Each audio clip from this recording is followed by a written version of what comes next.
Jonesy and Amanda. Jam Nation. Let me ask you this, Brendan. When you go travelling, are you a person who makes the most of wherever you are? You eat and drink the street food. You sit in restaurants and try the local delicacies. What kind of traveller are you when it comes to food? Yeah, I like to experience the local flavours. I must say, if I'm walking along the streets of Bali, I don't go and eat that rank chicken off the side of the road that they're cooking. No, you wait till it's dead. You know, when they're cooking the chicken on the sticks, I'm not going to do that.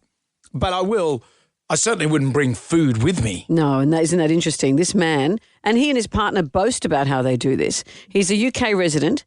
He spends about $400 to take a suitcase full of food on his holiday. So this is what he took when they went to Egypt. They even took a George Foreman grill. What? Yep. So he says, I like my home comforts when I go abroad. Instead of searching for decent food, I'll take my own. So this is what they took with them. And this is people, they're not old coots. Well, he's 40. His wife is 29.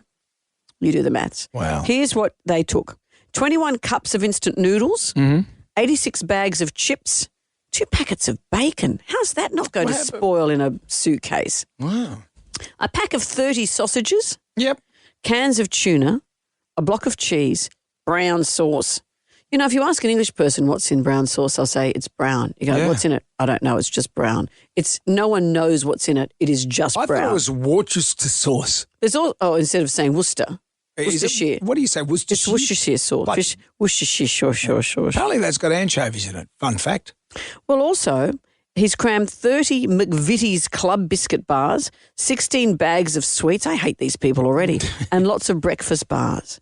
So on her TikTok channel, she shows the entire pantry that she takes with them for their trip. So their trip is nearly $2,000 for an all-inclusive vacation package, and they take all their own food. Well, you know. Why go to Egypt if you're not going to enjoy life? Yeah. And why don't you just stay home and look at slides? Exactly. You know, you go to Egypt and the food, I've never been to Egypt, but there'd be a lot of, rice and camel and stuff like that. Well, that's part of travelling. My grandfather had a phrase book, one of which was the expression, there's an Egyptian phrase book, and it was, my stomach is in disarray.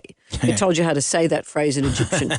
I guess that's common. You need to know it. Because that could well be India, really. Well, I am known for my iron guts. Yep. I travelled through India. I travelled a whole lot of places with Beyond 2000, and I never, wood, got the runny stomach. Because from what I've heard about India, you're going to just whoop your dacks when you go to India. Well, I never whooped my dacks. There were probably some times I can't actually remember. But in places like China too, I remember being in the hotel thinking, please God, if I've got to go to the toilet, let it be now, because I know what toilets I'm going to see throughout the day in rural China 30 years ago. Yeah. I wish I'd taken my McVitie biscuits and a couple of sausages. Because I think I've told you this. This was, as I said, rural China over 30 years ago.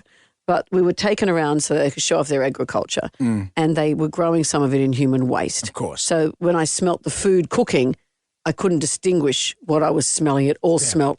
It's like after a while when you smell Glen 20, you think you're smelling poo. Yeah. After a while, the toilet smelled like the food smelled like the toilet. Didn't you encounter the worst toilet in China? And it's not a tourist destination, the worst toilet in China. Well, we were trying to do a story on the space program that was launching an OSAT satellite. Remember OSAT? Yeah. And so the Australian government had arranged this story so we could view the facility where the satellite would take off from. And I think now looking back, it was all bull.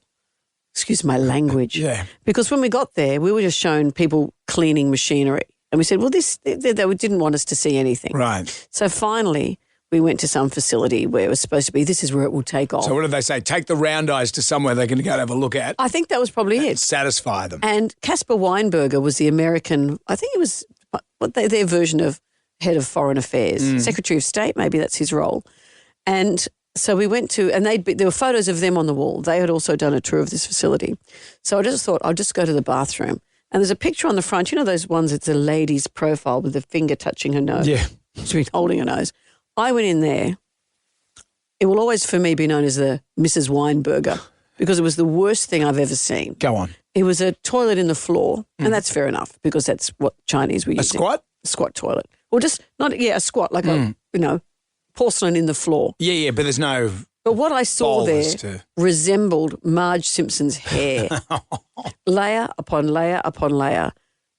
and halfway up Yeah. was a slipper wedged in, like a jaunty Marie Antoinette kind of wig. Thank you for making me retell that story. So that toilet became known as the Mrs. Weinberger because presumably they were showing off that they'd been to that facility. I don't think she would have appreciated it. You'd think China, with everything that it would have good toilets. Well, they probably do. I'm sure they do now. This was a long time ago. Because you go to the Middle East, not that I've been to the Middle East, well, I've been to Dubai, but they've still got the squat toilets over in Dubai. Well, usually what happens now in a lot of places in China too, even then, there were the Western toilets and then there was the local toilets. Yep.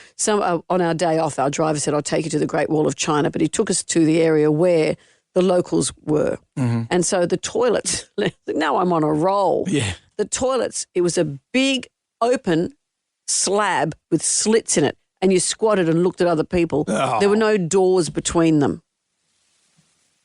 I've never quite recovered. It's amazing I haven't been constipated ever since. So you went in there with your form guide. Excuse I? I'll be. This is why I whoop my dacks in the airport lounge.